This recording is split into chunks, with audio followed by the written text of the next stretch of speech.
hello. Buongiorno. And also, welcome. And also, the theme song. Devoid Wrestling Podcast, yeah, we're still getting started.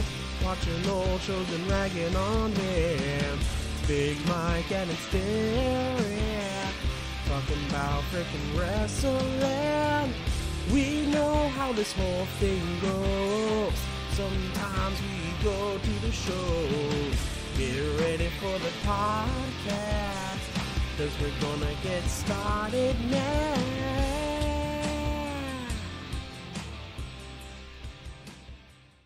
Wow, great song. That song came to us from Ludwig von Beethoven, believe it or not. Let's get this over. Let's get this over? Oh, you can't get this pay-per-view over, buddy. Holy shit. So yes, welcome to the Devoid Wrestling Podcast. Another review this week. And just, with a banging WrestleMania on the horizon, we had to accompany it by watching a different banging WrestleMania, which is why live from Atlanta, Georgia, we have WrestleMania 27. This was, of course, in the year of our Lord 2011. This featured many matches that we will talk about briefly, but talk about them nonetheless. Micah, this was your out period, right? Yes. You weren't watching at all at this time. Nope. Pretty glad too. This was a weird time period because the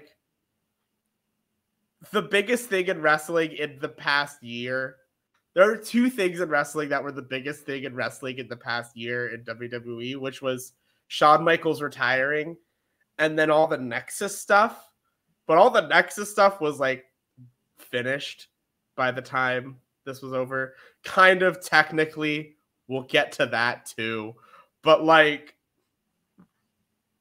it was just nothing felt actually big, especially with what this Mania was actually setting up. Well, the main event did feel big. It did feel big, but it felt a lot bigger in 2011. Looking back at it now, it's really John Cena versus The Miz. Yeah. You want to get to it? Sure. Before we get that, this was attendance of 71,617 people on April 3rd, 2011. Just over 1 million people bought this. Had the tagline, "The biggest WrestleMania ever." Ever. Which, sure. If that's what you want to do that. The Georgia Zone in Atlanta, home of the Hawks, I want to say. Yeah, that's their football team, right? That's close.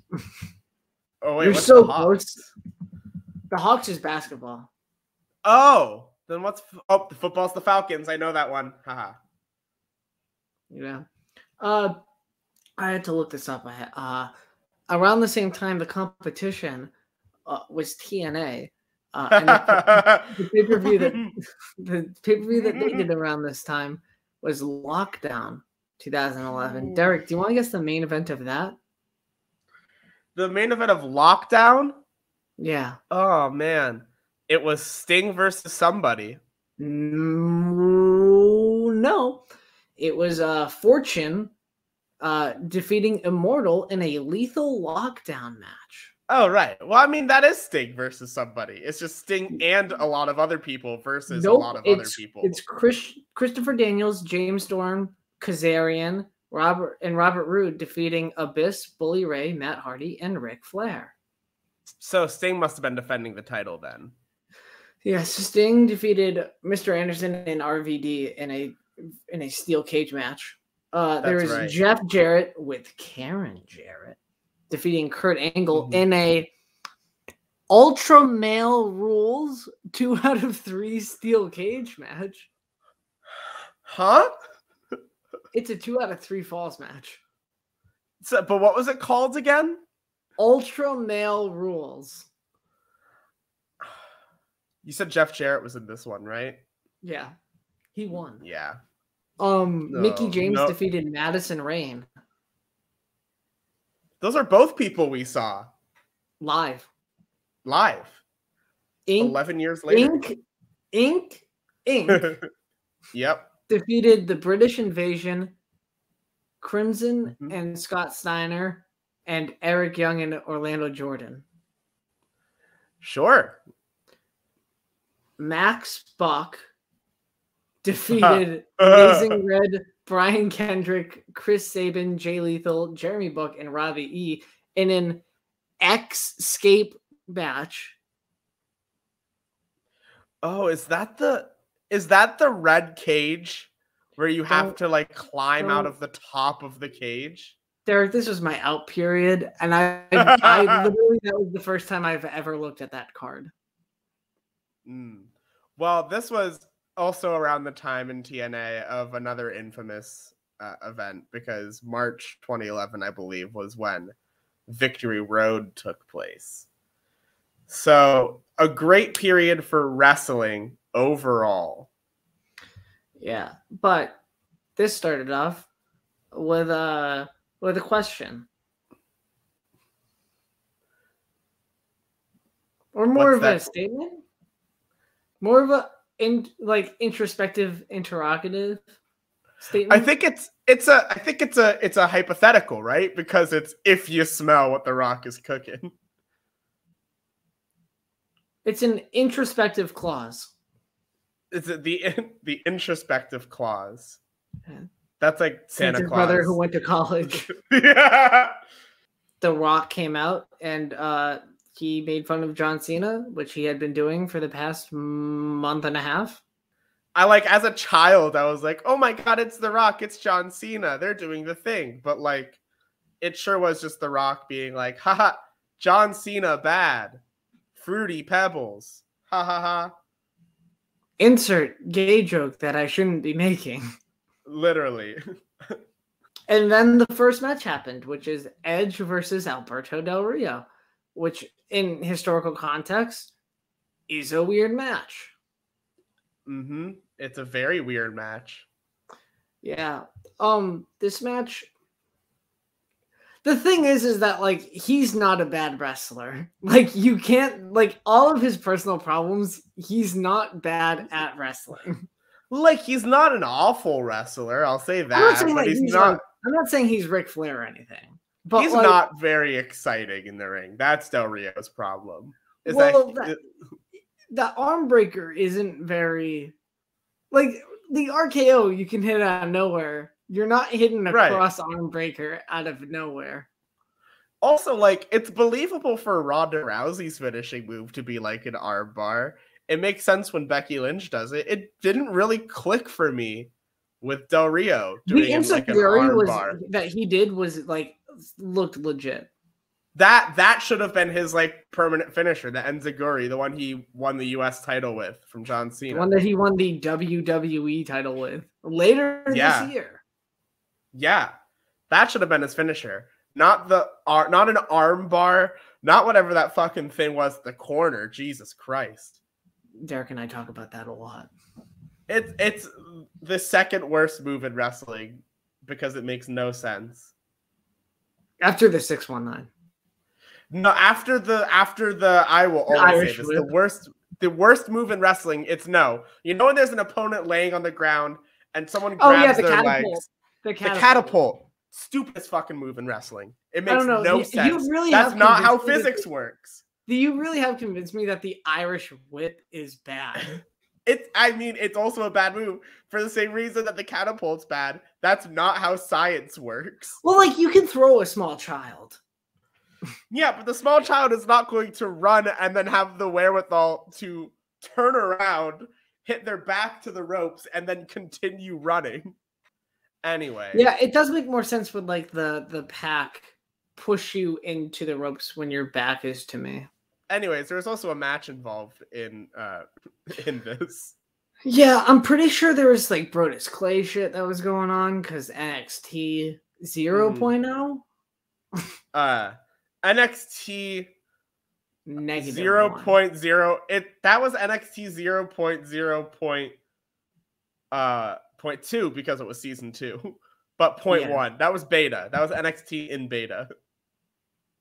Right. Not as rare, but you know, right. Get some good cards out of the set. The spear, Edge's spear is still fucking weird.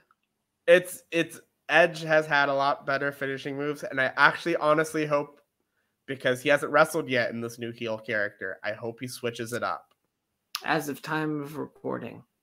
Well, probably he won't do it till Mania, so I don't think he'll have a match on Raw unless he's actually just like, I'm just gonna be R-Truth. Why not? And then Edge like does the heel thing after the match, which is weird. Mm-hmm. Like, this is Edge's last match for almost a decade. Right. This really makes me think that they were going to go in the direction of Edge versus Christian. Because they're sort of teasing the heel Edge. Christian's with him, which was like kind of weird at the time because Christian and Edge hadn't really been doing stuff together on screen in that point in SmackDown. So it kind of makes sense that like maybe they wanted Edge versus Christian to be a big World Heavyweight Championship feud. And it would have been, I think. Micah, how do you rate this match? This match is a very solid 1.75 out of 4. This match, I give it a nice, even 3 out of 5. It's a good match. Edge and Del Rio are both serviceable wrestlers that put on a world championship match at WrestleMania.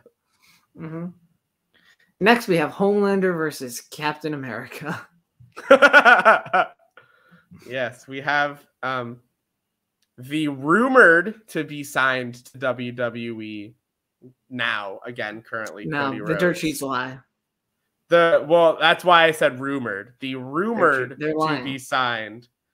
I mean, it's still, I can't wait for literally everybody in WWE who has been shitting on Cody just be like, it's really brave of Cody to like do insert thing. It is, normally in WWE, it's like, why do baby faces have no friends? I think Cody Rhodes is the baby face where it makes sense why he has no friends. I love him. We're going to get married. Anyway, babyface he is not, as Cody Rhodes is coming out here after being injured by Rey Mysterio. And this is the beginning of his amazing heel work with the clear mask. And he started backing everyone up. And just the evolution from dashing to this was great to see. And I'm glad it got more than one WrestleMania showcase because the match with the Big Show happened the next year. What do you think of this match, Micah? This match is real good. Like, match of the night? Yeah, I'd say so. Like, yeah, match of the night. Technically. It's one of 2 matches that I remember from this show because it was a good match and not because of some other bullshit. Yeah, it's really weird, like the evolution of Cody Rhodes from like really green to immediately being a heel. And like maybe the reason that he didn't work in AEW is because he doesn't work as a face for very long. Because even in the Dustin Rhodes match, he was a heel in that match. Right. And then somehow he became babyface. Well, like and I love and hate to make the comparison, but it's kind of the Cena dilemma, where you want someone who's going to be like a face of the company, big baby face, and all the times where you think it would be good for the character to lose here, like I'd say 60% of the time at least, Cody won anyways, but and a lot of did Cody's lose a lot. That's why I said 60% of the time. But it always felt like the times where more than the other times Cody Rhodes should have lost, he didn't, and I think that's what harmed him in the fans' eyes in AEW. So you're saying that he shouldn't have been a 3-time TNT champion? Yeah, I'm absolutely saying that Cody Rhodes should not have been a 3-time TNT champion, because two of those reigns were win it from someone, hold it for a month, and then lose it back to that person. I don't think that. I think if they thought that he was going to leave, they wouldn't have put the title on him. I agree to you. I agree to you that if they thought he was going to leave, that they wouldn't have put the title on him. But my argument is they just didn't think he would leave, because Cody Rhodes leaving AEW That's why they put the belt on Scorpio Sky, because Sammy Guevara still has video packages of winning it from Cody. They can't say that anymore. That's fair. Well, also, I think the story with Scorpio Sky was planned for Cody. I think Cody was just supposed to keep being TNT champion and lose it to Scorpio Sky. Maybe. But that's not the match we're talking about here. We're talking about Cody Rhodes versus Rey Mysterio. Yeah, but Cody versus Sammy in the ladder match is way better. It is. That's the match of the night, is Cody Rhodes versus Sammy Guevara in a ladder match. In the ladder match. 4 out of 4. Derek, what do you rate this out of a Dave Meltzer 5? I give this, out of a WrestleRex 5, I give this a 4 stars. This is a solid 3 out of 4. It's a good match. It's literally the most underrated match in 2011, just because there's one match in 2011 that like is the best match of 2011. No, not even close. There is a way more underrated match in 2011 in WWE. Yes, that's what I meant. Yes, which match? The triple threat steel cage at Hell in a Cell. Oh, I have to go. I was gonna go back and watch that. I'll have to. I don't remember much of it, so I'll have to go back and watch it. I won't spoil it. I mean, and that's the one where Punk wins for his over year-long title reign, right? No. Okay, then I'll have to go back and watch it. You sure will. Yeah. Cody won, by the way. Yes, Cody Rhodes wins. Lol. See, this is what I mean. Anyway. Tired of WWE getting all these AEW stars. They need to build their own stars. God, literally, yeah. Look, next match, The Big Show. Yeah. Politician, AEW, TNA, WWE, and versus versus retired Impact. This is not the core. This is the core, but this is not the apple. No, this is not the apple. Thank you for making the distinction. The apple was on a random episode of Raw and involved Daniel Bryan. I just saw Santino Marella. I'm real sorry about that, Derek. It's okay. No, this is Big Show, Kane, Kofi, and Santino versus the core: Ezekiel Jackson, Heath Slater, Justin Gabriel, and Wade Barrett. I think there's a lot of matches where like a good percent of the people in the matches aren't wrestling anymore. There's 8 people in this match. One of them is still wrestling at like a consistent basis. Wait, wrestling isn't in the company? Oh, two, because I forget about Kofi. Heath. No, Heath is the one I forgot about. Justin Gabriel, which is funny. DJ Black is in Ring of Honor. No one's in Ring of Honor legally. No, legally people are in Ring of Honor because now it exists. Well, yeah, but they don't have any wrestler contracts because they got rid of them all before they sold Tony. The next, I gave this match ended in like a second. Yeah, fuck. Literally 0 out of 4. This match literally did not need to happen. I'm gonna give it. I've given 0s, or I've given 1s, but I think this deserves a specificity because of its short length. This match is a dud. It's just, I don't understand. Like, the wrong team won too. The wrong team won in less than 2 minutes. Like, yeah. I know I just watched Shinsuke Nakamura and Rick Boogs beat the Usos, but come on. Get it. The next match is Orton versus Punk. So, like, yeah, the Nexus does kind of still exist, and it kind of just exists around CM Punk. Yeah. Which, like, felt like a big deal when it started, but by this point, it was like, okay, it's just CM Punk is getting over, and, like, the people in the new Nexus don't really matter that much.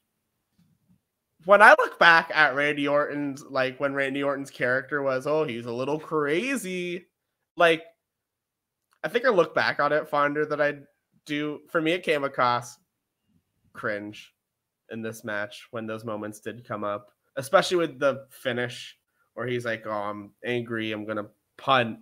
Like, it's like he does a pose, and that's what changed his demeanor. It's very WWE. It's very...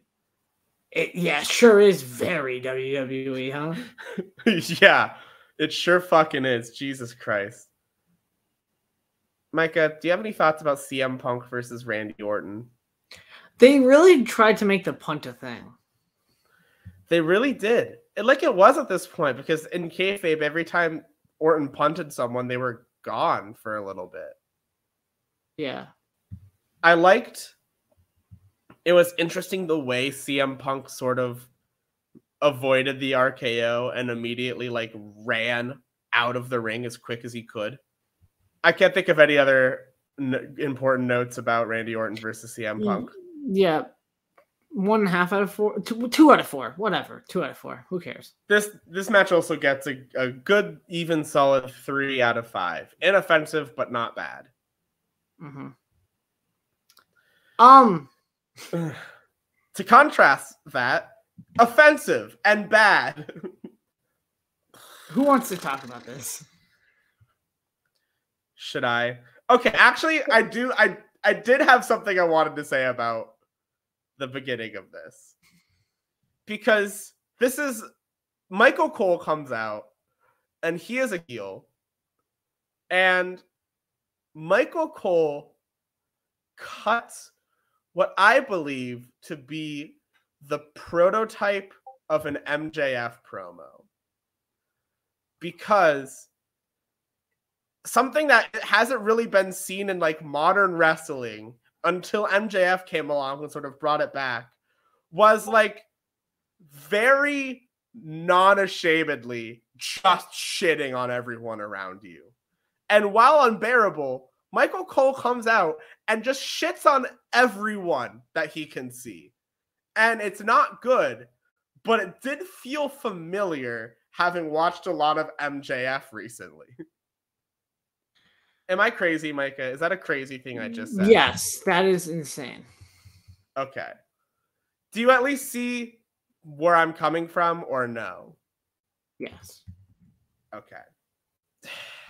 And then Jack Swagger comes out because he's Michael Cole's friend. And Stone Cold Steve Austin comes out. And I think he might have actually been trying to hit Jack Swagger with his ATV, because he literally revs it at like 30 miles an hour directly towards Jack Swagger. And yeah. And then Jerry Lawler comes out. The match is 13 minutes long. Yeah. 13 minutes, 45 seconds. The world title match was shorter than this match. Which is the problem. Which is a problem. Cody Rhodes versus Rey Mysterio was shorter than this match. It's bad.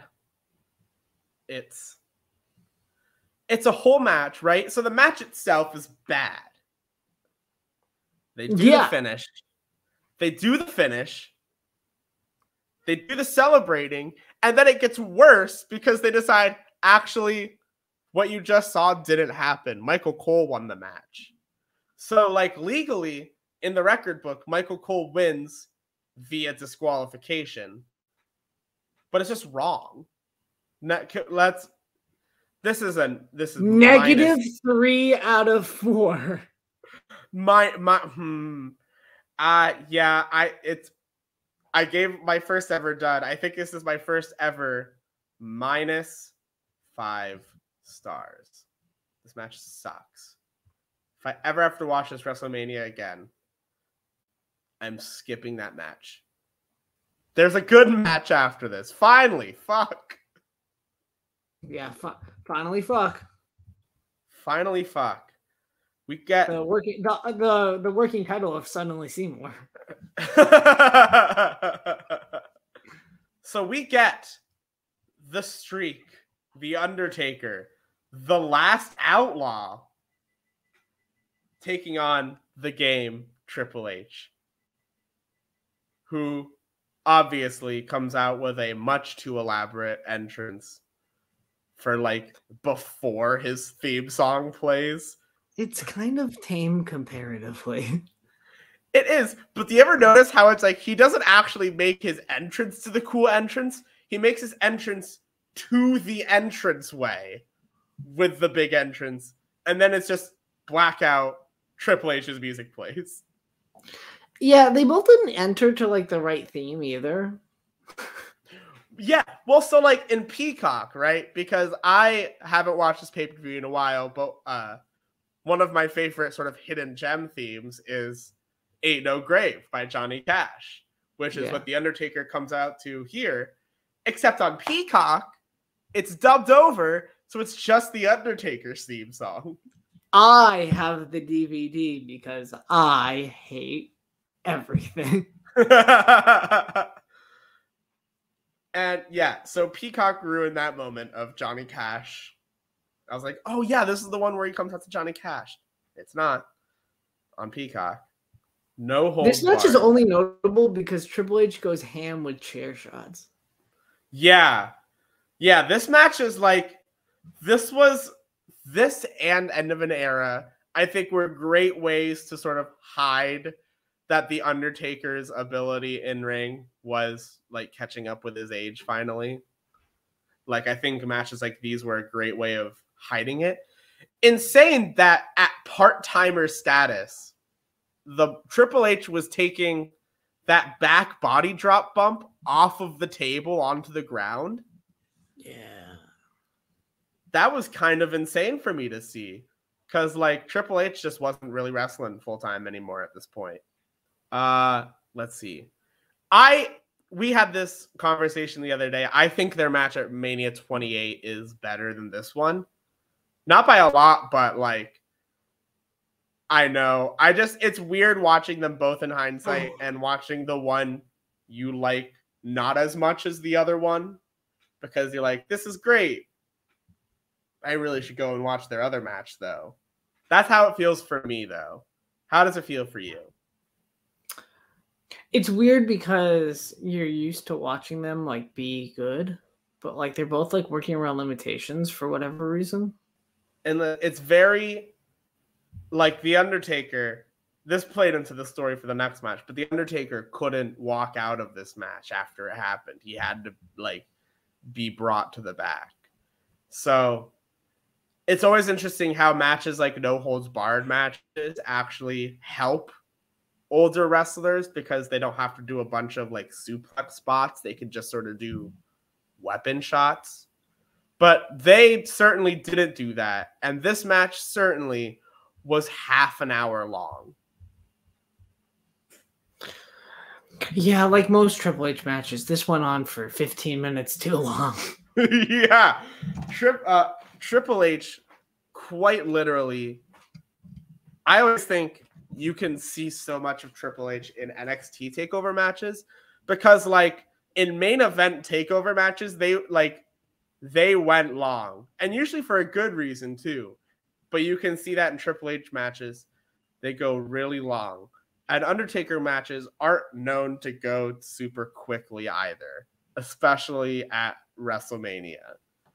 So literally, I think longer than the next two longest matches on the show combined. Yeah. But I didn't care that much. Like barely though. Right. Like, no, not even. No, it's literally like, it's just less. It's like 20 seconds less. Right. But yeah, 2.75 out of 4. I gave this a good crisp 3.5 out of 5 stars. Up next, you might call it a piss break match, but I call it fun. It's John Morrison, Snooki, and Trish Stratus versus Dolph Ziggler and Delay Cool.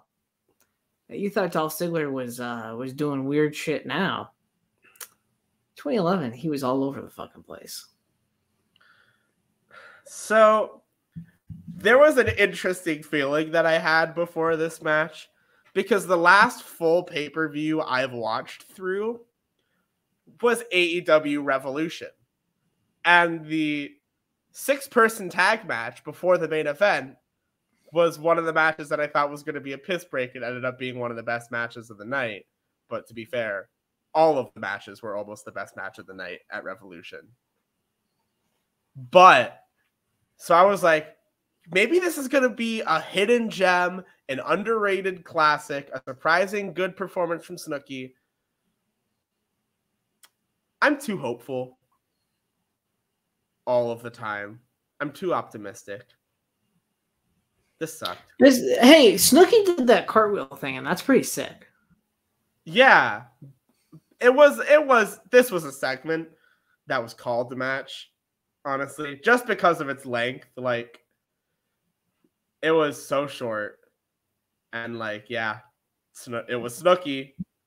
This is a really indicative match of 2011 where, like, it has the potential to be mainstream, but it's just bad. So, like, WWE is still promoting it, but, like, fans are just like, no, not this one. Right. Because it's also... Yeah, even in 2011, The Rock was not yet to where he is now. I think in like 2013, 14 is when like The Rock started to when The Rock truly clicked as like the biggest movie star in the world. I think he was definitely famous. Yeah. But it truly hadn't clicked yet. This was also right at the end of when they finally chilled on the like Raw guest host stuff. Because, like, Pee Wee Herman was on this show in a backstage segment with The Rock. And Snoop Dogg. There's just lots of cameos randomly throughout the show that didn't really mean much. That really feels like either a 2009 to 2011 episode of Raw or a Legends Night where there's just a bunch of random appearances. Yeah, the Boogeyman didn't show up, so it wasn't a Legends Night. Right, of course. Yeah, this match 1 out of 4. Who cares? I gave this a 0.25 out of 4 because it's all leading up to the main event and one of the best video packages WWE has ever produced. Sorry, my computer was having technical difficulties. What a throwback! Shit. Yeah, right. We haven't said that in a while. Let's talk about the main event. Yes. Match of the night, I think nobody would say.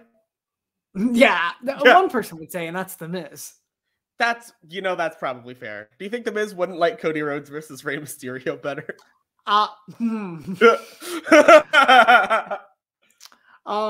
Yeah, this match, great video package.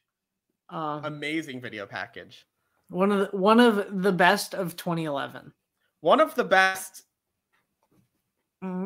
Period. No, for WWE at the least, in terms of video packages, it's one of their best. Well, most good video packages come from WWE.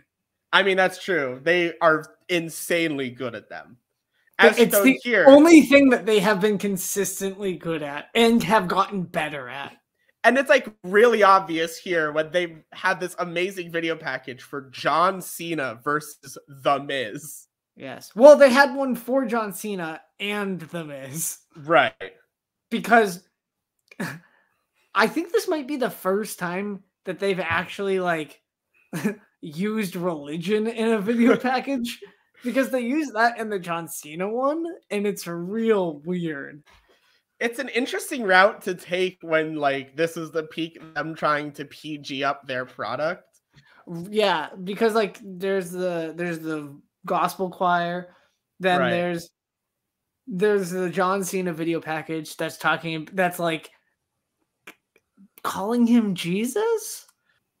So the match. Yeah, there was one, right? Yeah, there was a match here. One of them. One of them. Yeah. Kind of. Well, it was legally a match. It was like it was okay. Matches. It was okay. It was technically 2 matches. Yeah, it was okay until the botch, obviously. It wasn't a botch, though. I mean, it was a botch because The Miz wasn't supposed to hit his entire head on the floor and get concussed. That's not a botch, though. That's just that's a miscalculation. Yeah, before the injury. Yeah. It was an okay match. And afterwards, it was less than okay. Yeah. The main event of WrestleMania ending with a double countout kind of seems better than the restarted match. Yeah. Honestly, like, just because I don't want The Miz winning the main event of WrestleMania. I don't want him getting the pinfall victory over John Cena. Yeah. In the main event of WrestleMania. People paid $65 for that. I have never paid that much for this show, and I never will.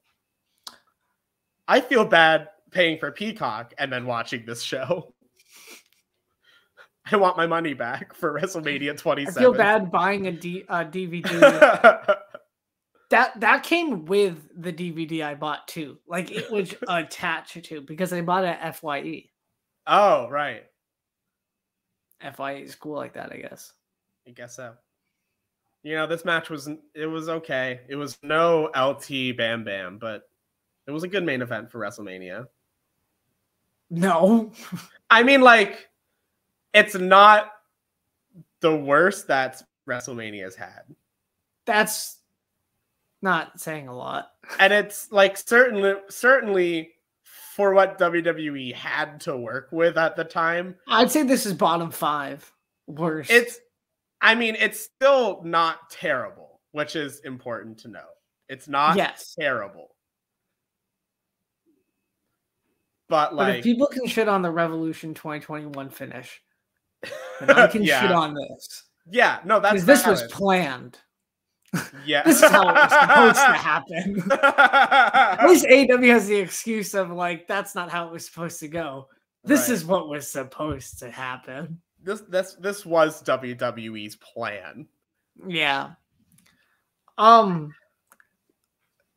out of 4. I give this a 2.5 out of 5 stars. Wow. Hey, Derek, do you want to hear Meltzer's ratings for all of these? I would love to hear what Dave Meltzer thinks of this show. All right. We probably have so much in common. Edge versus Alberto Del Rio, 3.5 stars. Huh. Cody Rhodes versus Rey Mysterio, 3 stars. Wrong. No way is that match worse than Edge versus Alberto Del Rio. Wade Baird, Heath Slater, Justin Gabriel, and Ezekiel Jackson versus Kane, Santino Marella, Kofi Kingston, and The Big Show, 0.5 star. Fuck. CM Punk versus Randy Orton, 3 stars. Jeez. Dave Meltzer. Jerry Lawler versus Michael Cole, 1 star. Damn. It's not even the lowest rated match of the night. Triple H versus Undertaker, 4.5 stars.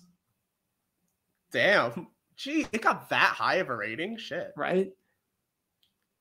Morrison, Trish, and Snooki versus Dolph Ziggler and Lay Cool. 1 star. Shit.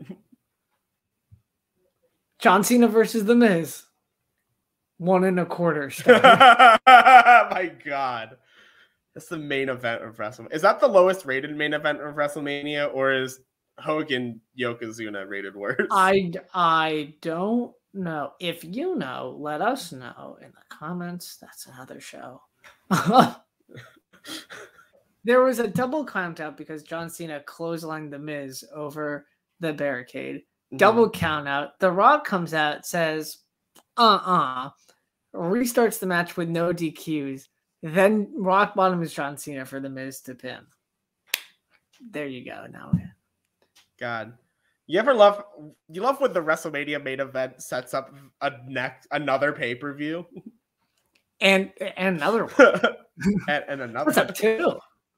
Sets up 3 really, because it sets up Survivor Series 2011, WrestleMania 28, Mania 29.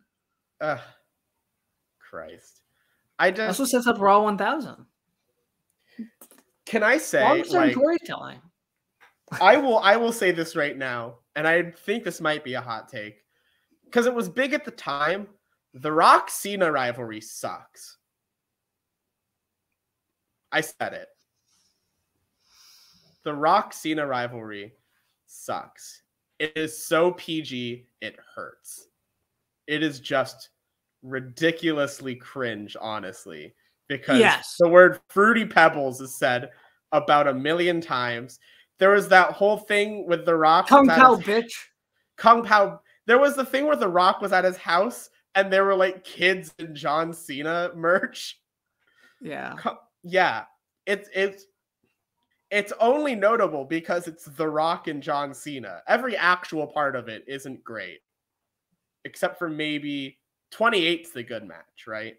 It's not a good match. I watched it recently. Is it the good one though out of the 2? Because 29 The Rock gets hurt, right? Yes, but it doesn't make it good. It makes 28 the better of the 2. Yes, I still wouldn't call it the good one because they're both not good. Yeah, so that's my take. It's not a good rivalry. It's only notable because of John Cena and The Rock. Mm-hmm. What do you rate this show overall? 1.5 out of 4. I give this a 2 out of 5.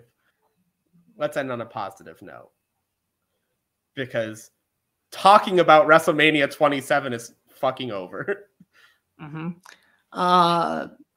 Which one should we do next? You should sign up to patreon.com/specifically Devoid, and you too can tell us what we're going to do next.